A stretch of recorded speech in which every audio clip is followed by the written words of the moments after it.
The great hall was silent as Captain Jake Morrison walked through the massive doors. His boots made soft sounds on the smooth floor that stretched out before him like a frozen lake. Above his head, the ceiling rose so high he could barely see it in the dim light. This was the heart of the Galactic Council, where 47 different alien species made decisions that affected billions of lives across the galaxy. Jake had been here many times before, but today felt different. Today, the Council would decide if humans deserved to be full members or if they would remain second-class citizens forever. After 30 years of fighting wars for other species, after losing countless human lives to protect alien worlds, this was their reward. A vote. The captain stopped at the center of the hall and looked around.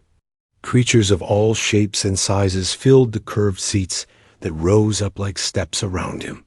Some looked almost human, while others were so strange that Jake still could not believe they were real. There were beings made of crystal that sparkled in the light, others that floated in tanks of gas, and some that looked like walking trees with eyes. Admiral Lisa Blackwood had warned him this day would come. She had spent years trying to convince the Council that humans deserved respect, not as servants or soldiers, but as equals. Jake remembered her words from their last meeting on Earth. "They will never see us as anything more than useful animals," she had said. "We fight their wars, we die for their causes, and they pat us on the head like good dogs." The Zelkari Prime Minister began to speak. His voice came through the translation. Machines as cold and precise. The Zelkari looked like living diamonds, tall and sharp, with faces that never showed emotion. "We are here today to vote on the human request for full Council membership," he said. "This matter has been discussed for many months. Now we must decide." Jake listened as one representative after another stood to give their opinion. The arguments were always the same. Humans were too violent. Humans were too aggressive. Humans could not be trusted with real power. They were useful for military work, but they lacked the wisdom to help govern the galaxy. A Thornock delegate rose from his seat. The Thornocks looked like large bears with 6 arms and silver fur. "The humans saved our entire species from extinction during the Void War," he said. "Without their sacrifice, none of my people would be alive today. But that does not mean they should sit at this council table. They solve every problem with weapons and force." Jake felt his jaw tighten. He remembered the Void War.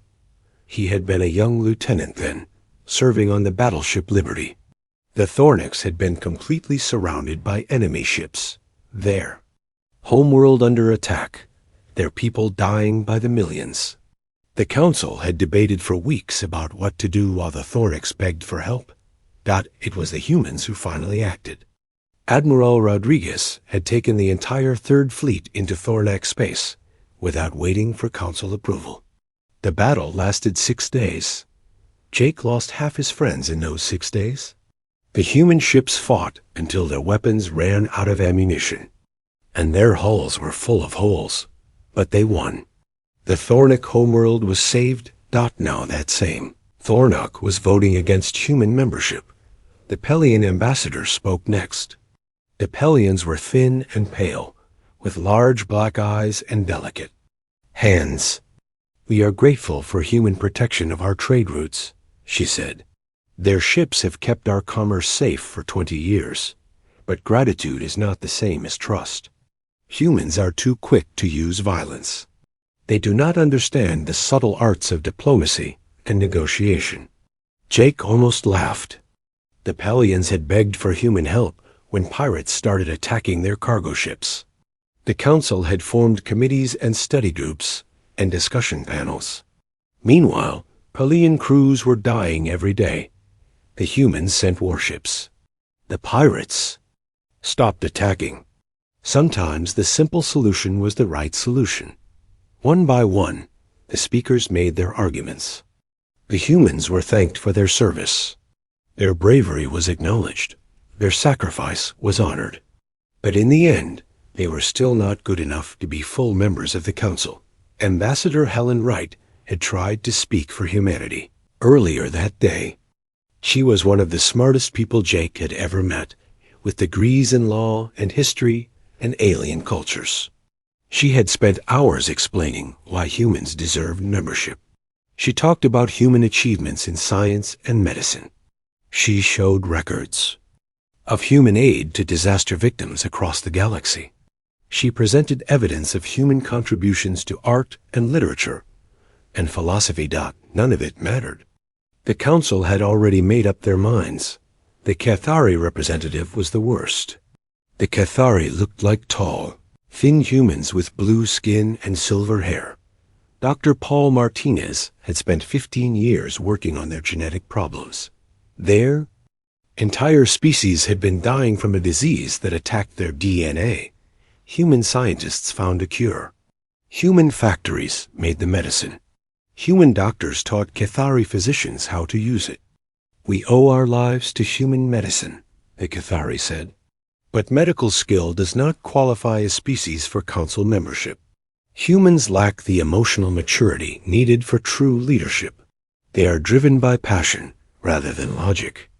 Jake wanted to remind the Cathari that human passion was what motivated Dr. Martinez to work 18-hour days for years to save their species. Human passion was what drove nurses and doctors to volunteer for dangerous missions to Cathari worlds. But he stayed silent. His job was to listen, not to argue. The voting began.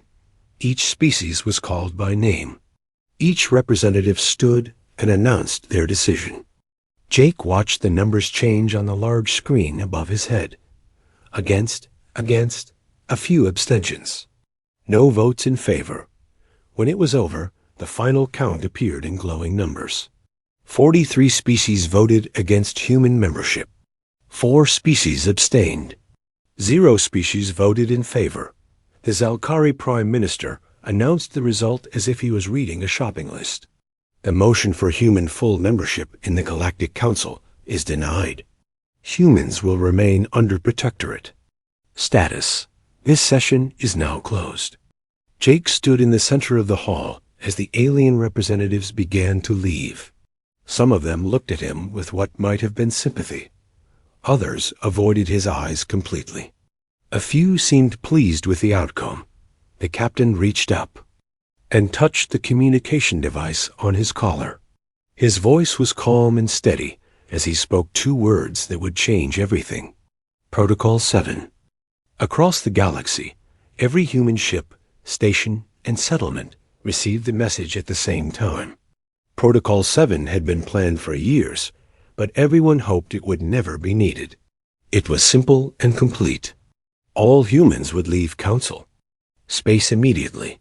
All human aid would stop. All human protection would end.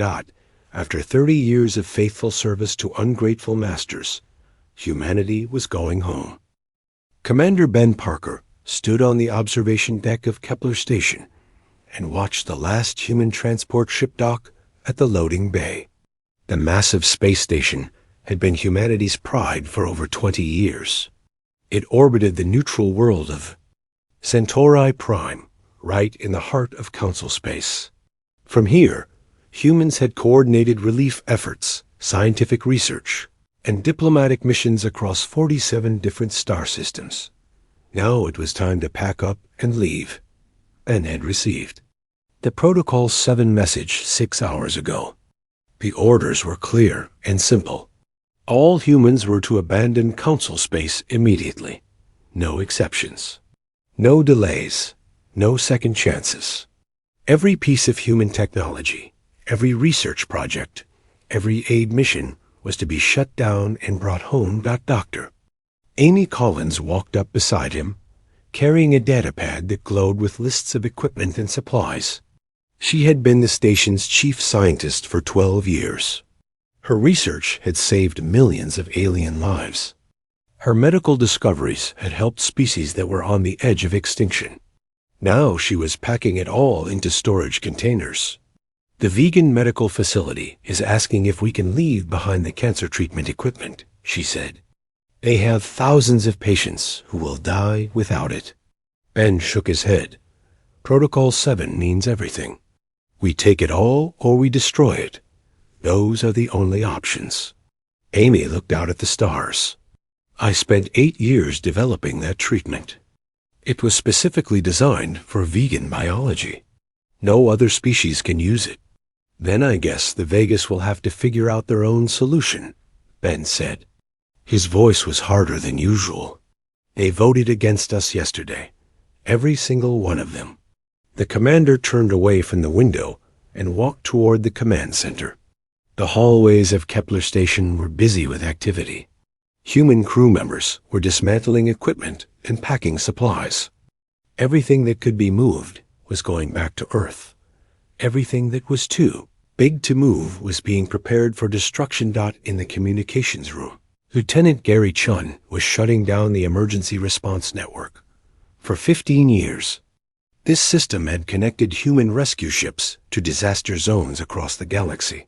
When earthquakes struck alien worlds, when space storms damaged cargo fleets, when pirates attacked peaceful colonies, the call always went out to the humans first. Sir, I'm getting distress calls from 17 different systems, Gary said. The Altair 7 plague is getting worse. The Rigel mining accident has trapped 3,000 workers. The vegan refugee crisis is spreading to 4 more planets. Send them all the same message, Ben replied. Humanity is no longer available to provide assistance. They should contact the Galactic Council for help. Gary looked uncomfortable. Sir, some of these situations are life or death. People are going to die if we don't help. Ben stopped walking and turned to face the young officer. People have been dying for our help for 30 years, Lieutenant. We've answered every call, fought every battle, and solved every crisis. What did we get for it? Yesterday, they told us we weren't good enough to sit at their table. Today, they can solve their own problems. In the medical bay, Dr. Peter Walsh was supervising the removal of surgical equipment that had been donated to the local hospital. The machines were worth millions of credits and represented years of human medical advancement. The alien doctors who worked alongside the humans were begging them to leave the equipment behind. Please, Dr. Walsh, said Dr. Kelvuk, a Thornic, physician with silver fur and worried eyes. This equipment is the only thing keeping our children's ward operational. Without it, we cannot perform heart surgery on young patients. Peter continued packing instruments into protective cases. You should have thought about that before your government voted against us, he said. We offered to share our technology. As partners, you preferred to keep us as servants. I did not vote, Dr. Kelvuk protested. I am just a doctor. I save lives. Politics means nothing to me. Politics means everything, Peter replied. Your government speaks for you. Your council representative speaks for you. They said humans are too violent to be trusted with real responsibility.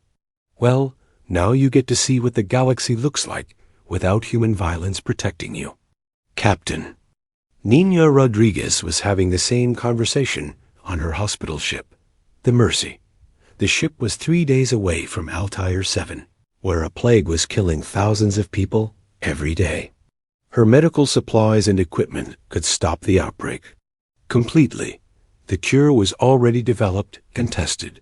She just needed to deliver it, but Protocol 7 was absolute. Captain, please reconsider, said Ambassador Feltrin, speaking through the communication system from Altair 7. The Altarians looked like tall, thin humans with green skin and large eyes. Our children are dying. The plague affects the young. First, we have already lost 50,000 people. Without your help, we will lose millions. Nina stared at the star charts on her navigation screen. Altair 7 was so close. She could be there in 2 days. But Earth was calling her home. I'm sorry, Ambassador. Humanity is no longer involved in galactic affairs. You'll need to find another solution. There is no other solution, Feltrin said. His voice was breaking with emotion. Only human medicine can cure this plague. Only your doctors understand the treatment. Please, I beg you, do not abandon us. We're not abandoning. You, Nina said quietly. You abandoned us first. The hospital ship changed course toward Earth. Behind them, Altair 7 continued to send desperate messages into space, but no one was listening anymore. On Rigel Prime, Colonel Sam Torres was loading the last of his peacekeeping forces onto transport ships. His soldiers had been keeping the peace on this world for 8 years. Before the humans arrived, Rigel Prime had been torn apart by civil war. 3 different factions had been fighting for control of the planet's rich mineral deposits. Millions of civilians had died in the crossfire. The human peacekeepers had stopped the fighting. They had enforced ceasefires, protected refugee camps, and helped negotiate a peace treaty. For 8 years, Rigel Prime had been stable and peaceful. Now the humans were leaving, and everyone knew what would happen next. Colonel Torres, said General Vask, the leader of the Northern Coalition. Without your forces here, the war will start again within a month. The Southern Alliance is already moving troops toward the border. Sam finished checking his equipment one last time. That's not our problem anymore, General. You people need to learn to solve your own conflicts. But we cannot, Vask protested. We have tried for over a century. Only human intervention brought peace to our world. Then you should have thought about that before you voted against us, Sam replied. Your government representative was very clear yesterday. Humans are too aggressive and violent to be trusted with real responsibility. Well, now you get to handle responsibility by yourselves. The last human transport lifted off from Rigel Prime as the sun was setting. Sam watched through the window as the planet grew smaller below them. He could already see military vehicles moving along the roads. The peace that had taken 8 years to build would probably be destroyed in 8 days, but that was no longer humanity's concern. Across the galaxy, the same scene was playing out on hundreds of worlds. Human hospitals were closing. Human schools were emptying. Human research stations were shutting down. Human defense networks were being dismantled. Human aid workers were packing up and going home. Species that had depended on human help for decades suddenly found themselves alone. This galaxy was about to learn what life was like without the humans they had taken for granted for so long. The first crisis began exactly 1 year after humanity left Council space. General Frank Solomon was sitting in his office at Earth Defense Command when the emergency reports started coming in. The screens around his desk lit up with messages from across the galaxy. The Scorian Empire had launched massive attacks on 12 different star systems in the span of 3 days. Frank was not surprised. He had been expecting this news for months. The Scorians were a warrior race that looked like giant lizards with sharp teeth and claws. They had been expanding their territory for centuries, but human patrol fleets had always stopped them at the border zones. Now those patrol zones were empty. Sir, the Scorians have taken the Deneb system, reported Major Carol Stone, his intelligence officer. They're moving toward the Vega colonies next. Their fleet is 3 times larger than anything we've seen before. Frank nodded as he studied the star charts. They've been building up their forces for years, waiting for an opportunity. Without our ships to stop them, they're finally making their move. The Scorian expansion was swift and brutal. They did not negotiate or offer terms. They simply arrived at a star system, destroyed any defending ships, and claimed the planets as their own. Species that had lived in peace for generations suddenly found themselves under the rule of lizard warriors, who cared nothing for alien customs or rights. Thornic Confederation was the first major government to fall. The same Thornics who had voted against human membership found their homeworld surrounded by Scorian battleships. They sent desperate messages to the Council, begging for military assistance. but no other species had the ships or the courage. To fight the SKORIANS. Ambassador, Helen Wright received the first plea for help 3 months after the attacks began. She was working in her office on Earth when the communication came through from the Galactic Council.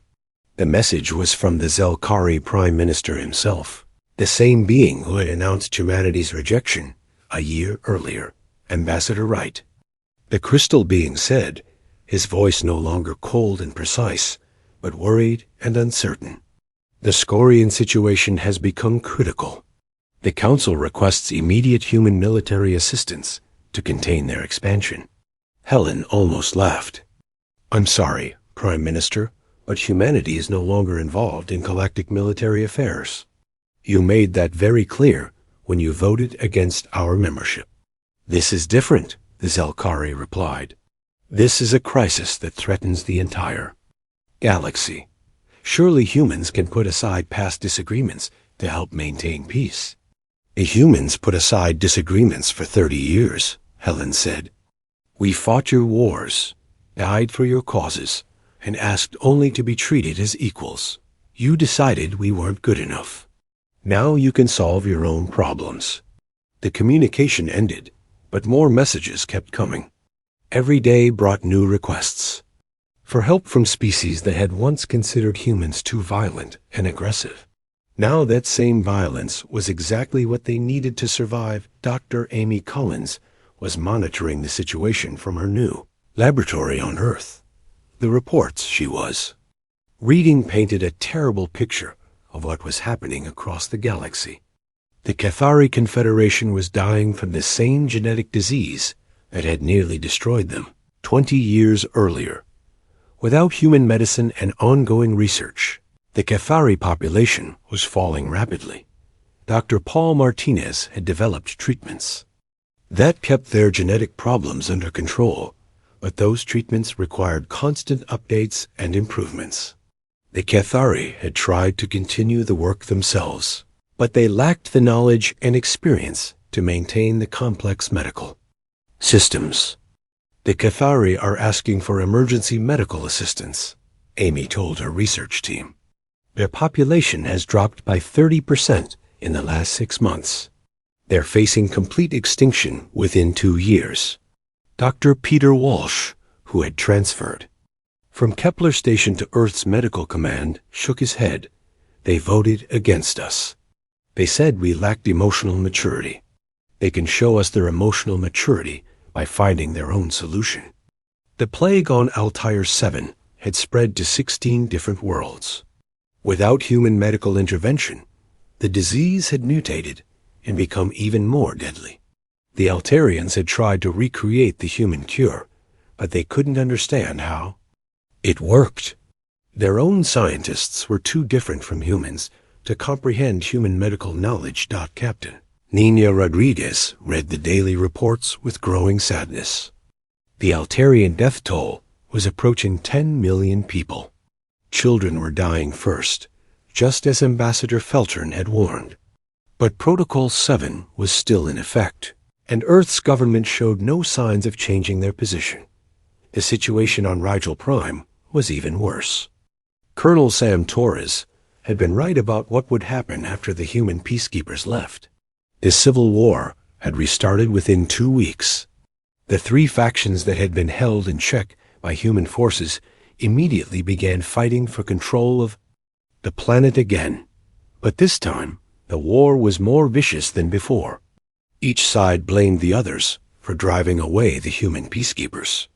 The hatred that had been building during 8 years of forced peace exploded into violence that made the old wars look gentle by comparison.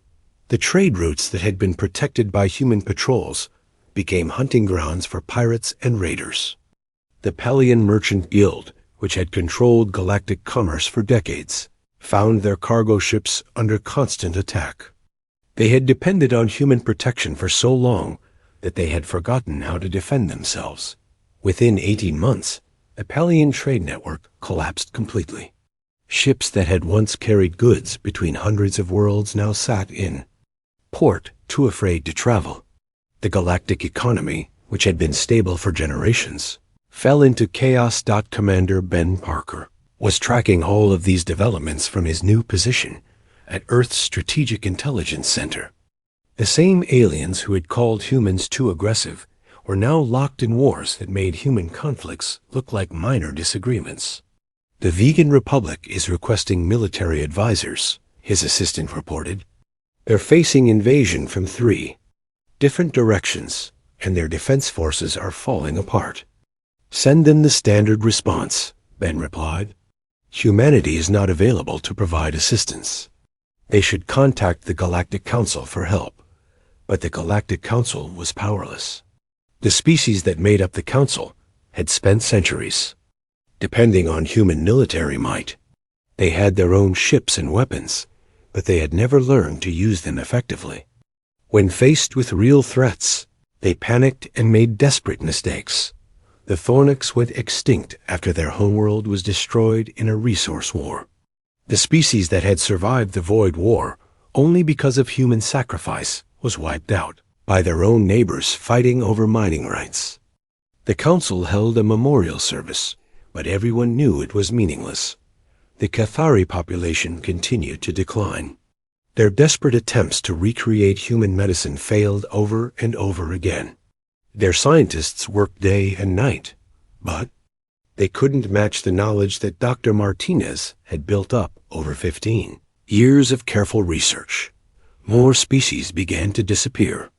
Some were conquered by aggressive neighbors. Others died from diseases that human medicine could have easily cured. A few simply gave up and retreated to their homeworlds. Abandoning the galaxy to its fate, General Frank Sullivan read the intelligence. Reports with no emotion on his face. Every day brought news of another disaster, another crisis, another species facing extinction. His staff expected him to recommend military intervention, but he never did. Sir, Major Stone said one morning, the situation is getting worse every day. Maybe we should consider limited assistance to prevent complete galactic collapse. Frank looked at the young officer with tired eyes. Major, the galaxy voted against us. They said we were too violent, too aggressive, too dangerous to be trusted. With responsibility. Now they're discovering what the galaxy looks like without human protection. This is what they wanted. The truth was becoming clear to everyone, even the aliens who had rejected humanity. The galaxy had not been peaceful because the species were naturally peaceful. It had been peaceful because humans had enforced the peace. Without human strength to maintain order, the natural state of the galaxy was chaos and war. But by the time the Council realized their mistake, it was already too late. Director Eric Stone stood in the orbital command center above Earth and watched the galaxy burn through the massive viewing screens. 5 years had passed since humanity had walked away from Council space. 5 years of watching alien civilizations tear themselves apart. 5 years of receiving desperate pleas for help that went unanswered. The reports that came in each day painted a picture of complete galactic collapse. The Scorian Empire now controlled over half of known space. They had conquered 23 major worlds and enslaved entire species. Their lizard warriors ruled with absolute cruelty, caring nothing for the cultures and traditions they destroyed. Sir, the latest intelligence shows the Scorians are building a massive fleet, reported Captain Lara Mitchell, his chief analyst. They're planning to attack the core worlds next. If they succeed, the remaining Council species will be completely defenseless. Eric nodded, but showed no emotion. The same species that had called humans too violent were now facing violence far worse than anything humanity had ever practiced. Human wars had been fought with honor and purpose. The Scorians fought only for conquest and destruction. The Cathari were gone. The species that had rejected human emotional maturity had faced extinction with desperate panic and chaos. Without human medicine, their genetic disorders had killed them off completely. Dr. Paul Martinez could have saved them with a few months of research, But he was now working on projects for Earth's benefit. Instead, Admiral Lisa Blackwood was reviewing casualty reports in her office when the final plea arrived. It came through the emergency diplomatic channel that had been closed for almost 5 years. The message was marked as urgent and came directly from the Galactic Council's emergency session. Admiral Blackwood, said the Zelkari Prime Minister, but his crystal form looked cracked and dimmed. I am speaking on behalf of all surviving council members. We formally request humanity's immediate return to galactic affairs. We offer full council membership, permanent seats on the ruling body, and complete authority over military decisions. Lisa had been expecting this message for years. She knew it would come eventually, when the galaxy situation became so desperate that even the proud alien leaders would have to swallow their pride. But she also knew it was far too late. Prime Minister, she replied, humanity appreciates your offer, but we must decline. We are no longer interested in serving as the galaxy's military force. You do not understand, the Zelkari said, his voice breaking with static. The situation is beyond critical. 37 species have gone extinct in the past 2 years. The Scorians will reach the core worlds in 6 months. Without human intervention, galactic civilization will end completely. Galactic civilization ended 5 years ago when you voted against us, Lisa said calmly. What you're experiencing now is just the natural result of that decision. The communication ended, but more messages kept coming. Every surviving council member sent personal pleas. They offered humanity anything they wanted: territory, resources, technology, political power. Some even offered to surrender their own governments to human rule. President John Bradley received the final desperate message 3 days later. It was a joint communication from every remaining council species, broadcast on all frequencies, so that the entire galaxy could hear it. The alien leaders had gathered in the ruins of the old council chamber, which had been damaged in a Scorian raid the month before. People of humanity, said the surviving representatives, their voices mixing together in a chorus of desperation.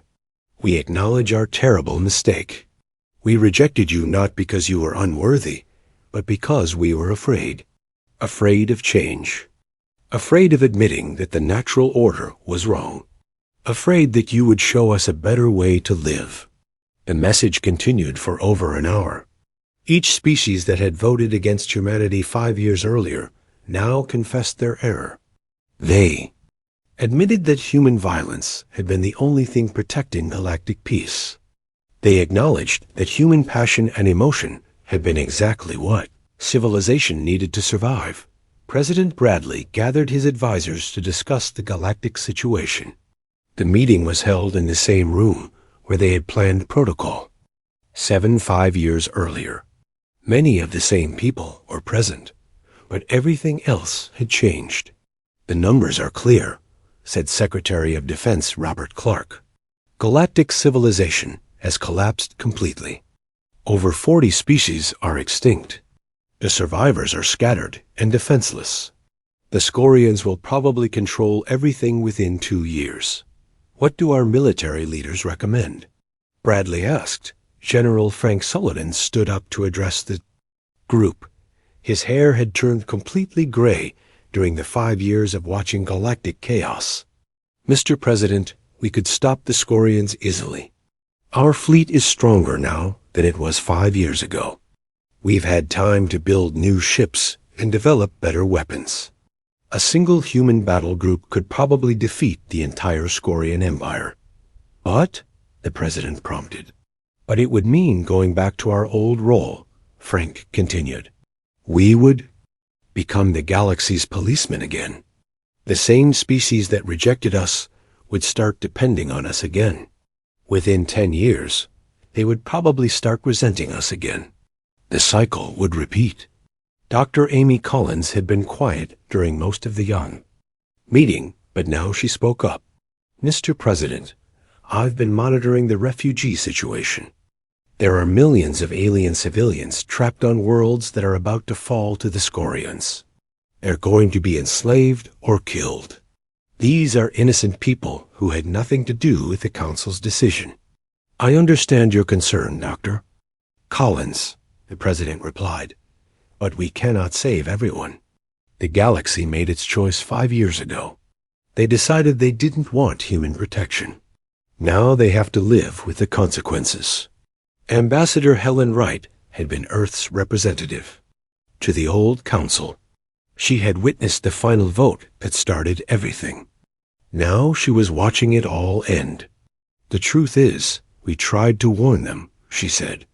For years, we told them what would happen if we left. We explained that human strength was the only thing holding their civilization together. They refused to. Listen, the decision was made after 6 hours of debate. President Bradley would address the galaxy himself, giving humanity's final answer to the desperate pleas for help. The President's message was broadcast on every communication channel in human space. It was picked up by alien receivers and translated into dozens of languages. Every surviving member of galactic civilization heard it. To the representatives of the Galactic Council and all surviving species, Bradley began. 5 years ago, you made a choice. You decided that humanity was not worthy to be your partner. You called us too violent, too aggressive, too emotional to participate in galactic civilization as equals. The President paused, letting his words sink in across. The galaxy. You were wrong about us, but you were right about one thing. We are violent when violence is necessary. We are aggressive when aggression serves justice. We are emotional because we care about right and wrong, about protecting the weak and innocent. For 30 years, we offered these qualities to you as partners. You rejected that offer. You preferred to keep us as servants and soldiers while denying us the respect we had earned. You walked away from us first. Now you face the consequences of a galaxy without human protection. You see what civilization looks like when the strong are not obligated to protect the weak. You experience what happens when peace is not enforced by those willing to fight for it. Humanity will not return to serve as your guardians. We will not resume our role as the galaxy's military force. We have learned to live without you. You must now learn to live without us. The transmission ended, leaving the galaxy in silence. The last representatives of galactic civilization realized the terrible truth. They had not rejected humanity because humans were too violent or too aggressive. They had rejected humanity because they were afraid of what humans represented. The idea that civilization meant more than just survival. The belief that the strong had a duty to protect the weak. The understanding that peace required constant vigilance and occasional war got by the time they understood what they had lost. There was nothing left to save. The galaxy they had tried to preserve by excluding humanity had died the moment humanity walked away. All that remained now was to watch the stars go dark, one by one, as the last lights of civilization were extinguished. Forever.